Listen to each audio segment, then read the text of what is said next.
Em qualquer uma faculdade, em qualquer um meio de formação, onde pessoas vão adquirir cargos relevantes, jamais seria como no nosso contexto. Que faculdade no mundo, que universidade no mundo, empossaria ao mesmo cargo, daria posse aos mesmos cargos de pessoas com níveis intelectuais relativamente diferentes. Entretanto, no reino de Deus, as coisas são bem interessantes. Porque os requisitos para o ministério pastoral vai além das instruções intelectuais. E vai até além das experiências vividas na prática. Porque o Senhor, na sua infinita graça e na sua maneira especial de lidar com cada um, prepara cada um conforme o seu propósito e chama cada um conforme a vocação que Ele mesmo entrega nas suas mãos. Se nós fôssemos encontrar na Escritura Sagrada pré-requisitos necessários para o ministério pastoral, eu acredito que nós ficaríamos algumas semanas refletindo sobre isso. É de fato uma das exigências maiores no reino de Deus. E se nós entrássemos pelas doutrinas, pelas epístolas pastorais propriamente dita, se nós entrássemos pelos argumentos teológicos e doutrinários ao longo de tanta passagem da Escritura, nós encontraríamos informações e exigências que ficaríamos até com os joelhos trêmulos diante da responsabilidade que o Senhor nos impõe. Hoje, entretanto, nós vamos aproveitar esse episódio tão sucinto, porque temos um tempo exíguo, e vamos falar sobre apenas 3 requisitos ao ministério pastoral. Está aqui nesse texto que nós lemos, nos acontecimentos que envolveram Pedro, Jesus e alguns outros apóstolos, mas principalmente Pedro e Jesus.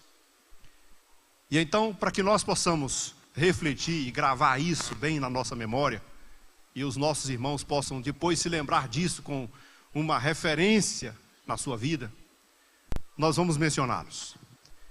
A primeira exigência do texto hoje, para o exercício do ministério pastoral em Cristo Jesus, é que você precisa estar ciente de que nada você pode fazer sem Cristo.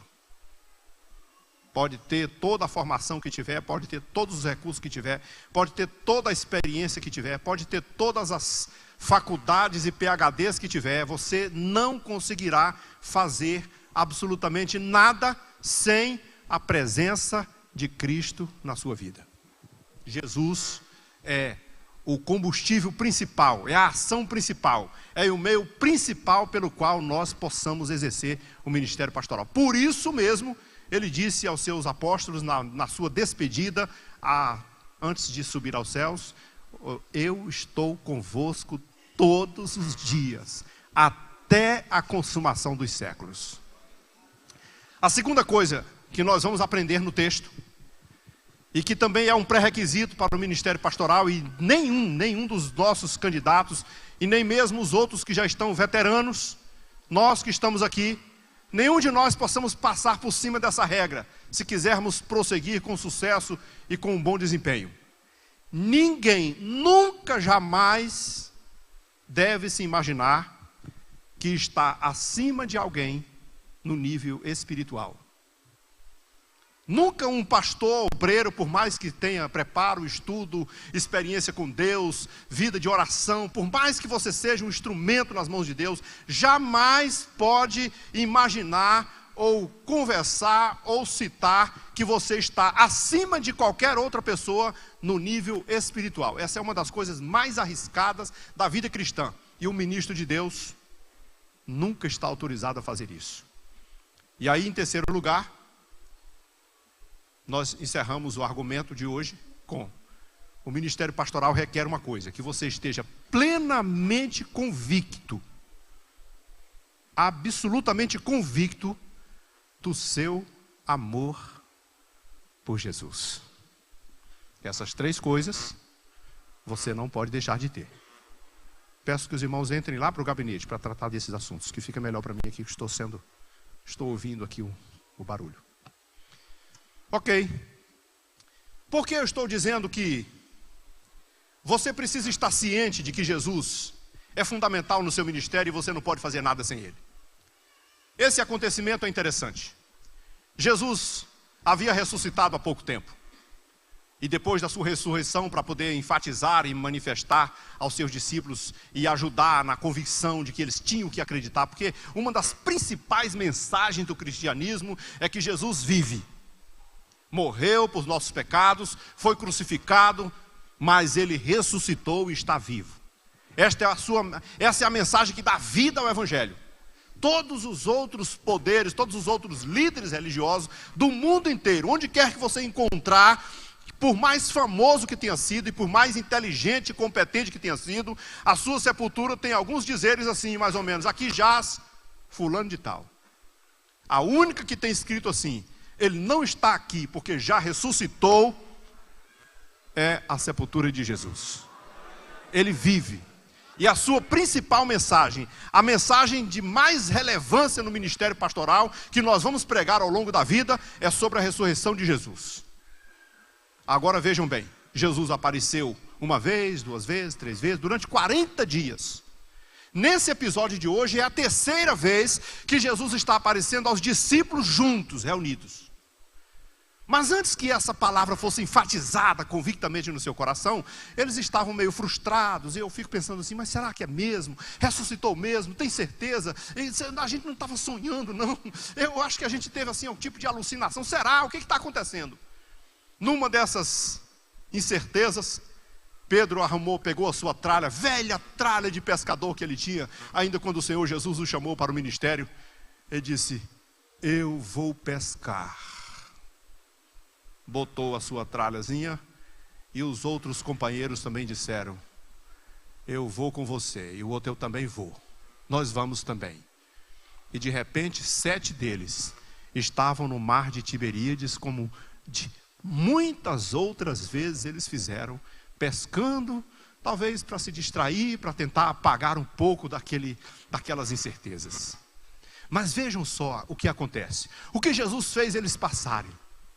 Naquela noite, apesar de serem veteranos pescadores, apesar de toda a experiência que tinham com as redes, não conseguiram pegar peixe algum.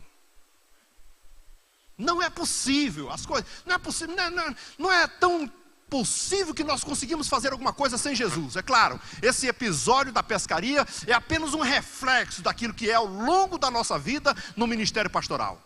Você não é nada sem Jesus, eu não sou nada sem Jesus. Jesus falou assim: sem mim vocês não podem fazer nada.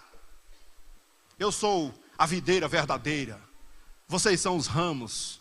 Aquele que está ligado em mim, esse dá muito fruto. Quem não está em mim não dá fruto. Não é possível dar fruto, porque sem mim vocês não podem fazer nada. Mas Jesus está demonstrando isso. E quando foi na madrugada, o Senhor apareceu na beira do mar.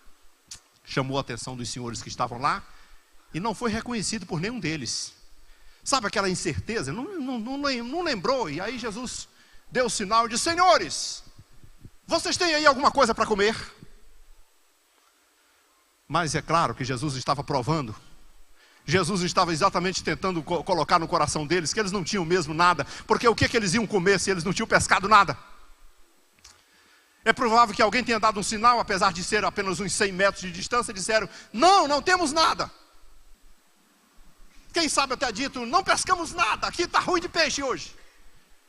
Jesus então disse: joga a rede à direita do barco, que vocês vão encontrar alguma coisa. Aí eu fico imaginando aquela... Quem é ele? Quem é ele? Não, sei lá. Vamos jogar. Ele mandou jogar à direita. E jogaram a rede à direita, e quando jogaram, não puderam puxar de tamanho, peso e da quantidade de peixes que estava nela. E eles então puxaram, e, meu Deus do céu, e nós pegamos uma coisa imensa, uma quantidade imensa de peixes. Aí o discípulo a quem Jesus amava, que ele mesmo narra o texto, ele não fala o nome dele, mas João fala assim: Simão, é o Senhor.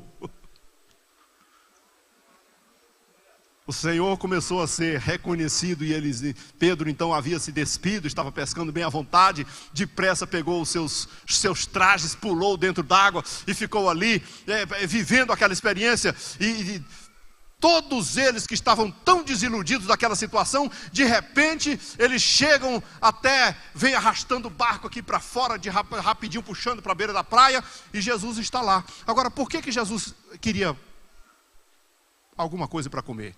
Porque quando eles chegaram lá, havia um fogo aceso. E tinha brasas no fogo. Em cima daquelas brasas tinha peixe frito. Tinha peixe assado. E além de peixe ainda tinha pão assado na brasa. Olha só que... E Jesus perguntando se eles tinham alguma coisa para comer. Olha, veja só. Sem Jesus você não é nada, mas com Jesus não te falta nada.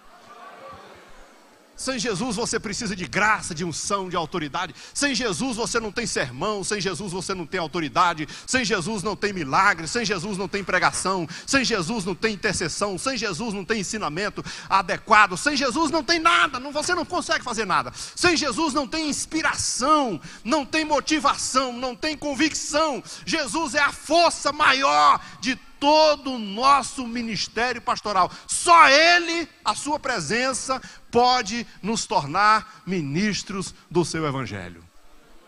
Mas quando estamos com Jesus, então Jesus está na beira da praia e disse: venham comer alguma coisa. Eu sei que vocês estão famintos e eu tenho peixe e pão.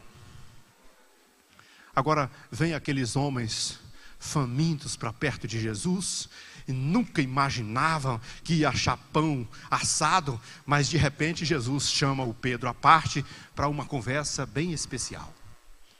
Eu vou lembrar a conversa. Na última ceia, antes desse acontecimento, talvez alguns dias antes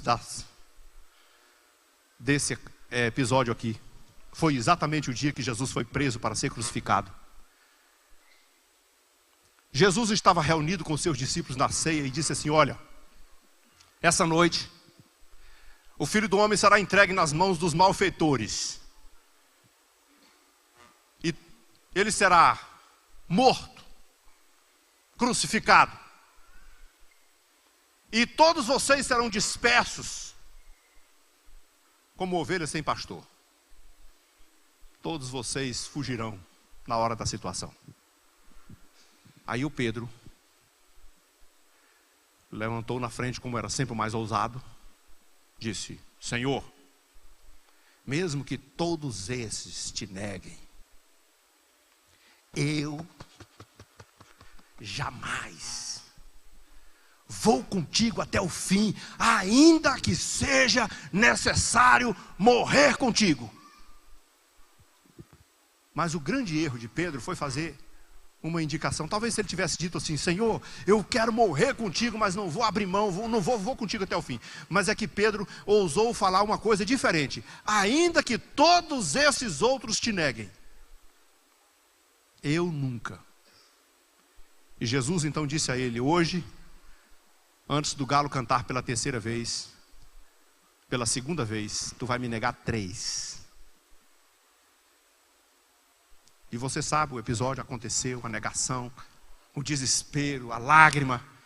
Jesus ressuscitou, apareceu a ele pessoalmente para confortar o seu coração, apareceu aos demais, mas Pedro foi um dos que foi visitado pessoalmente por Jesus. A cura ele estava sendo tratado aqui. Aqui uma terapia que o Senhor está fazendo para formar aquele discípulo, tornar aquele discípulo um verdadeiro apóstolo. Mas quando Jesus traz esse homem perto, que leva-o aqui para mais distante dos outros, eu acredito, aqui numa conversa aqui mais íntima, ele pergunta diretamente: Simão, filho de João, você me ama mais do que eles? Você me ama mais do que eles? Mais do que eles me amam? Eu aqui quero fazer essa comparação, eu trouxe essa reflexão para isso, para vocês refletirem uma coisa comigo. Amas-me mais do que estes? Não é assim, amas-me mais do que a estes.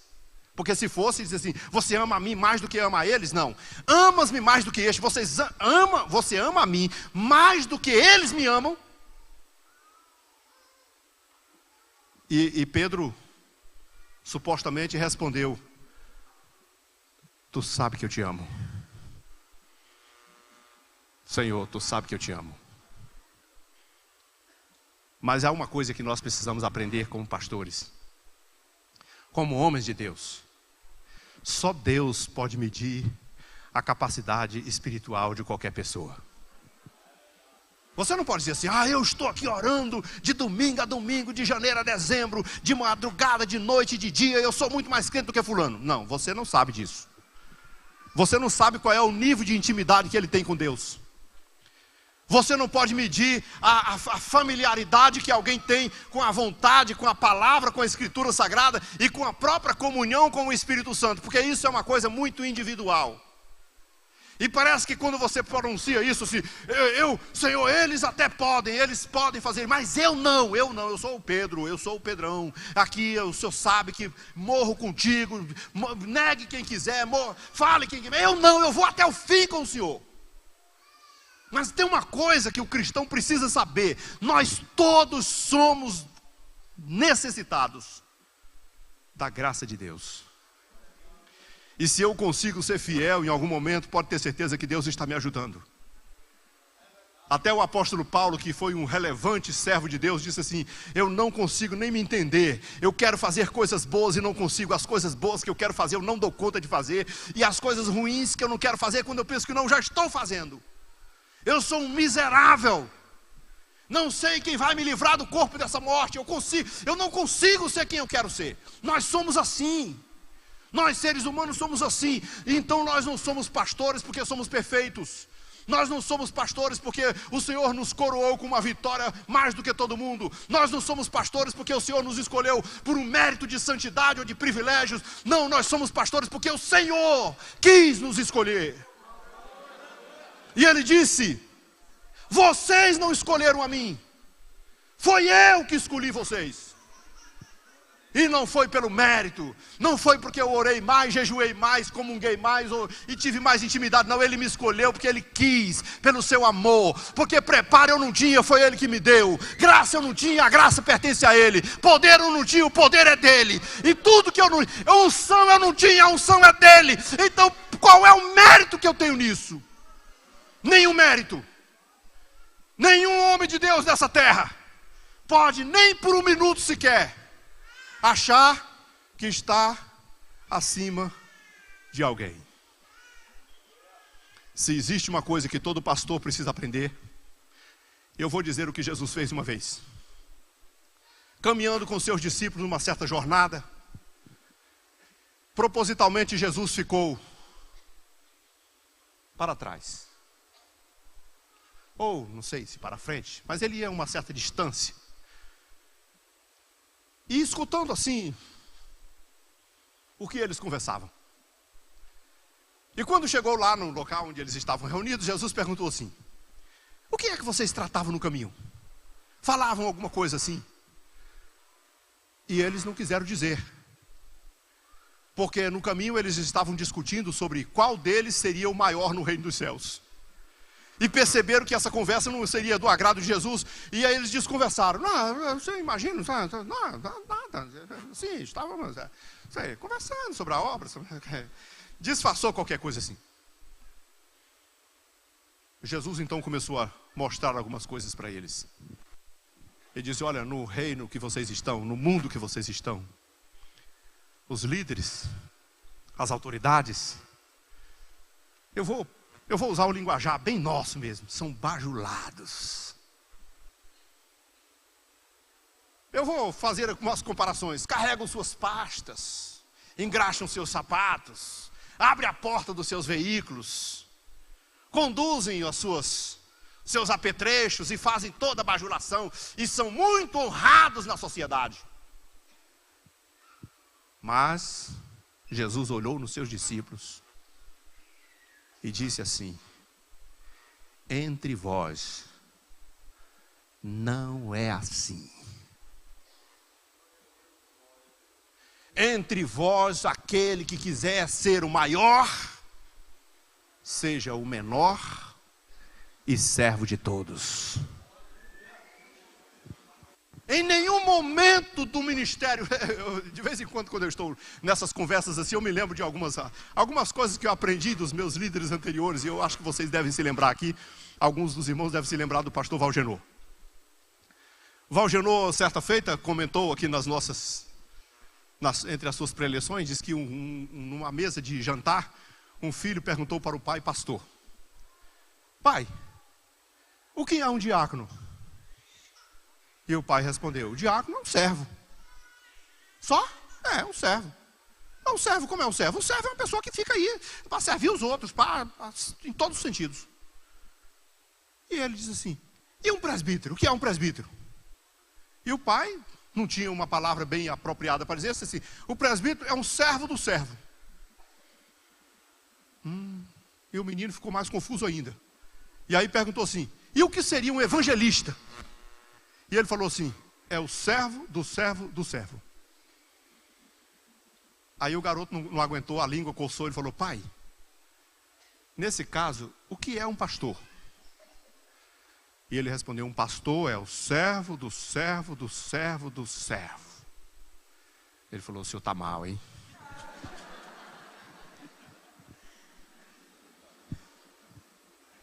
Por que as pessoas fazem assim um lobby tão grande em cima dessas coisas? Você sabe que as pessoas gostam de: eu sou ministro do evangelho. E ministro é uma palavra muito significativa para todos nós. Ministro significa servo. E o que Jesus está dizendo para os seus ministros? Se vocês quiserem ser grande, tem que ser pequeno. Se vocês quiserem subir, tem que descer. Se vocês quiserem ser exaltado, tem que se humilhar. Porque no reino dos céus, quem quiser ser o maior, seja o menor. E este é um pré-requisito ao ministério pastoral. Jamais podemos medir a convicção espiritual de outras pessoas, muito menos achar que somos melhores do que eles. Por isso, vocês se lembram quando Jesus contou a parábola do samaritano? Jesus incluiu naquela parábola um sacerdote, autoridade maior.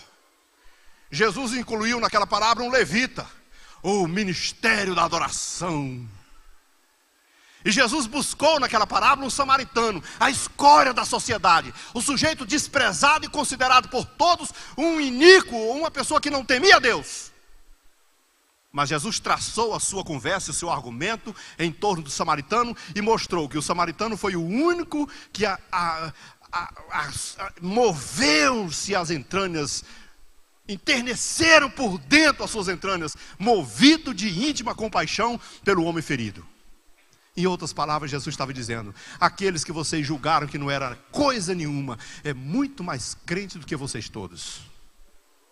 Ninguém pode medir o grau espiritual de outra pessoa. E nem o pastor, muito menos. Olha, nós estamos aqui e eu particularmente posso dizer assim, que eu sou sustentado, grande parte do meu ministério, quem sabe, pelas orações dos irmãos.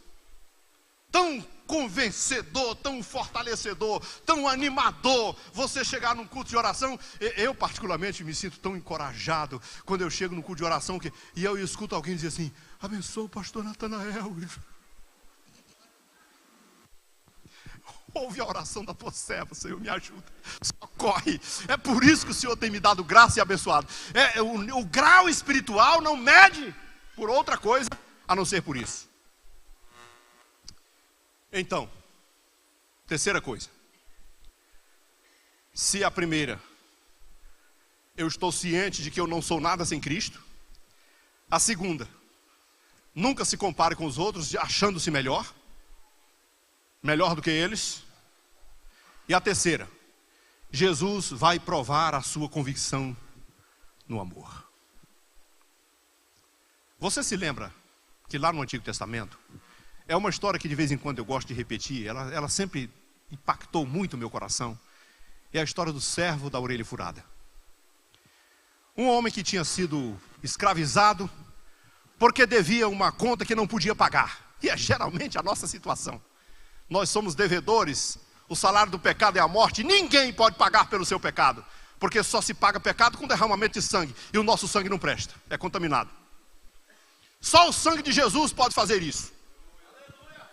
Então essa história, esse episódio lá do servo da orelha furada reflete muito isso. O sujeito não podia pagar, então ele dizia: então eu estou aqui, eu vou servir a você, vou trabalhar na sua fazenda lá, vou passar o tempo todo servindo, eu sou escravo da agora para frente.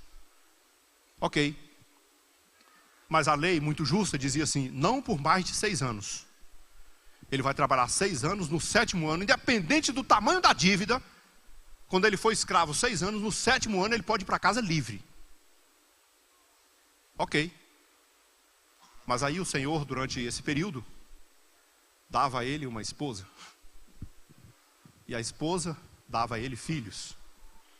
E quando chegava no 7º ano, o Senhor dizia: fulano de tal, você está livre.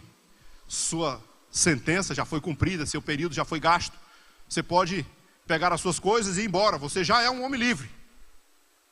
Mas aí ele olhava para o lado e imagine que ele sabia disso, não podia levar a esposa, porque a esposa não era dele. Foi cedida como um usufruto durante o período que é servo. Naturalmente os filhos gerados pela esposa também não são dele. A esposa não é dele e os filhos também não são dele. Vai ter que sair com a mão abanando. Pagou a dívida. Você entrou aqui com mulher? Não, então você não tem mulher. Quando você entrou aqui, você tinha filho? Não, então você não tem filho. Mas eu amo a minha esposa. E eu amo a meus filhos. Só que você não vai poder levá-los. Então deixa eu ficar. Deixa eu ficar servo. Deixa eu virar servo para sempre. Eu fico servo para sempre, não quero mais ser livre. Mas você não vai se incomodar comigo? Não, eu amo meu Senhor também. O Senhor foi bom para mim a vida inteira. Eu quero ficar servo para sempre. Ok. Então o Senhor levava aquele servo lá numa árvore, ou no portal, no umbral da porta, pegava uma sovela e furava a orelha dele. Ficava mais ou menos como esses garotos que botam aquelas rodelas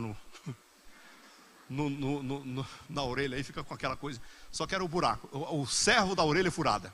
Quando alguém encontrar um sujeito como esse por aí pela rua e disser assim: olha o tamanho do buraco na orelha dele, a orelha dele foi furada, já estava identificado, ele é servo. Mas havia uma outra coisa que identificava: ele é servo porque ele quis ser servo. Ele tinha o direito de ser livre, ele tinha o direito de ir embora na hora que quisesse, mas ele não quis ir embora, ele optou por servir para toda a sua vida. E por que ele fez isso? Por amor. O que é isso nos dias de hoje? Nós estávamos presos e mortos em nossos delitos e pecados. E o salário do pecado é a morte.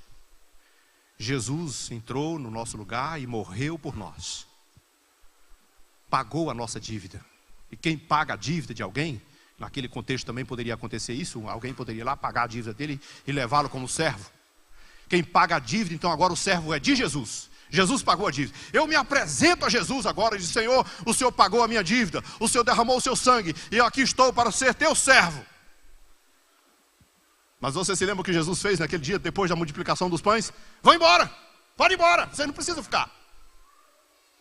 Porque Jesus não quer ninguém obrigado no seu reino. Jesus não impõe fardo a ninguém, Jesus não pega ninguém pelo cabresto, não segura ninguém pelas algemas. Você só é servo dele se você quiser. Você só está aqui porque você quer. Você só anda com o Senhor se você tiver prazer nisso. Por isso ele diz: pode ir embora.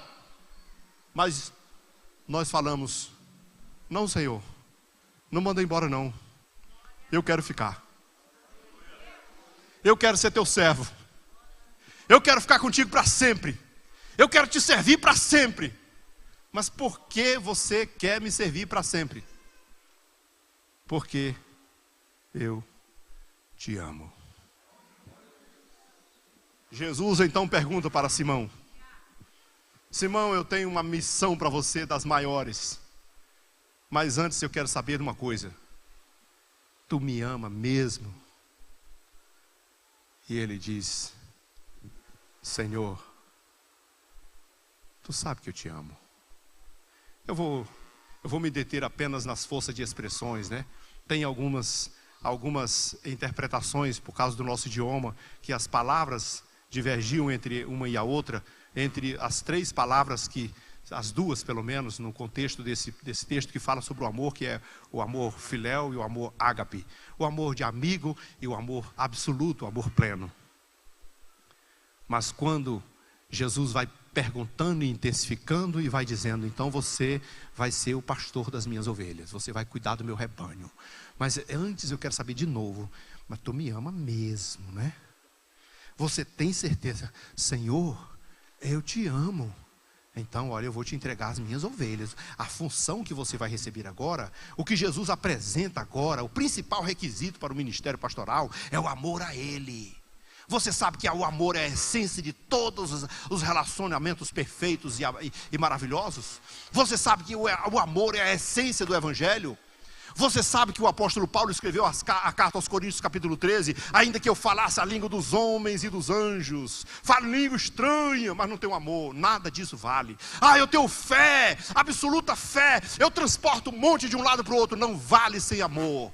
Eu tenho autoridade, eu tenho profecia, eu sei profetizar, não resolve sem amor. Ainda que seja profeta, ainda que tenha toda a sabedoria, ainda que conheça todos os mistérios, toda a ciência, ainda que seja capaz de oferecer todos os seus bens e dar para os pobres, ainda que se ofereça no sacrifício de libação, nada resolve sem amor. O amor é a essência de tudo.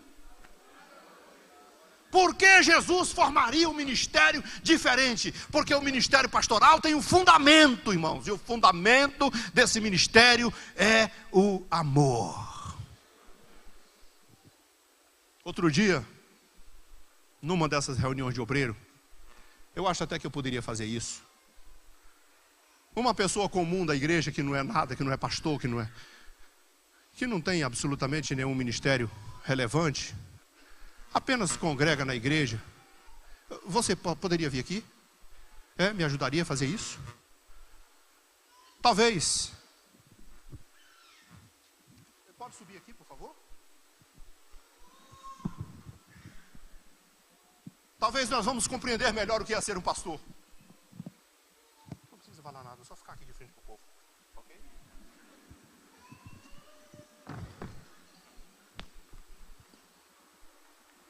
Ok. Agora eu sou a ovelha, ele é o pastor. É ele que está ali. Será que ele conseguiu entender tudo? Porque de lá de cima a gente não consegue ver algumas coisas que vê aqui embaixo. Porque aqui embaixo, uma pessoa chega para o pastor e diz: pastor, eu estou desempregado, eu estou sem alimento, eu estou doente, o senhor pode resolver? Uma outra pessoa chega aqui desse lado e diz assim: pastor, eu estou deprimido, eu estou com vontade de morrer. Eu perdi meu pai, minha mãe, meu marido, minha esposa. O senhor pode me ajudar? O outro chega aqui: pastor, por favor, me ajuda. Eu estou aflito. Minha esposa saiu de casa, o marido saiu de casa, o filho está na rua, nas drogas, eu não sei o que fazer. O senhor pode me ajudar? É aqui que eles fazem essa pergunta, não aí.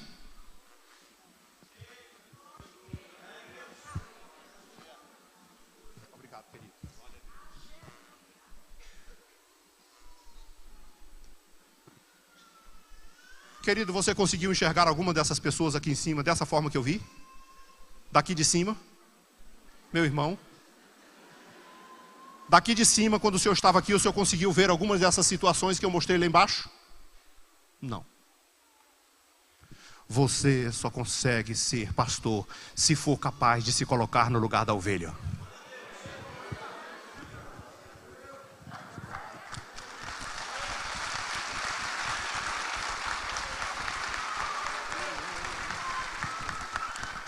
Por isso é impossível pastorear sem amor. Simão, filho de João, tu me amas?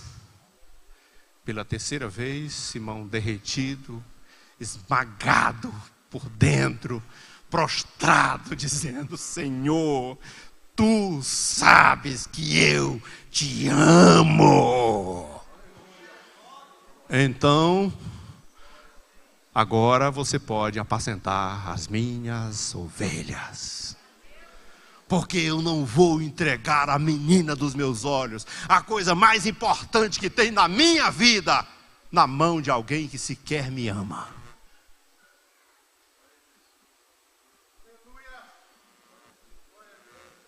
Por isso Jesus insistiu. Observem a diferença dos critérios. Diferente critério usado nesse contexto do ministério pastoral. E a faculdade teológica é importante, mas não está aqui. Os conhecimentos intelectuais são importantes, mas não está aqui. Não, isso não exclui a importância da dedicação, do esmero, da leitura, do aprendizado, do crescimento, da humildade e da convivência com os irmãos. Isso nada exclui. E não exclui também a capacidade e o interesse de aprender cada vez mais. Mas os critérios do Senhor são diferentes. E então, conhecimento intelectual não te faz melhor do que outro. Todo o ministério pastoral está fundamentado no amor. Ame a Deus, ame a Cristo, ame o seu trabalho que o Senhor confiou nas tuas mãos. Ame as pessoas a quem Ele realmente ama. E o povo que Ele chama de meu povo, de meus filhos. E também os perdidos a quem Ele pretende alcançar por intermédio do teu ministério. Por isso a pergunta: tu me amas? Então apacenta as minhas ovelhas. Curve a sua cabeça.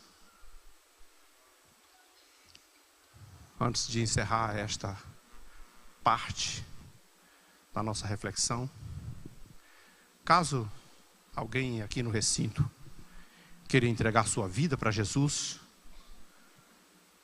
eu peço que você levante a sua mão no lugar onde você está. Você quer aceitar Jesus como Senhor da sua vida? Se você deseja fazer isso nesse recinto, você pode levantar a sua mão ou vir à frente.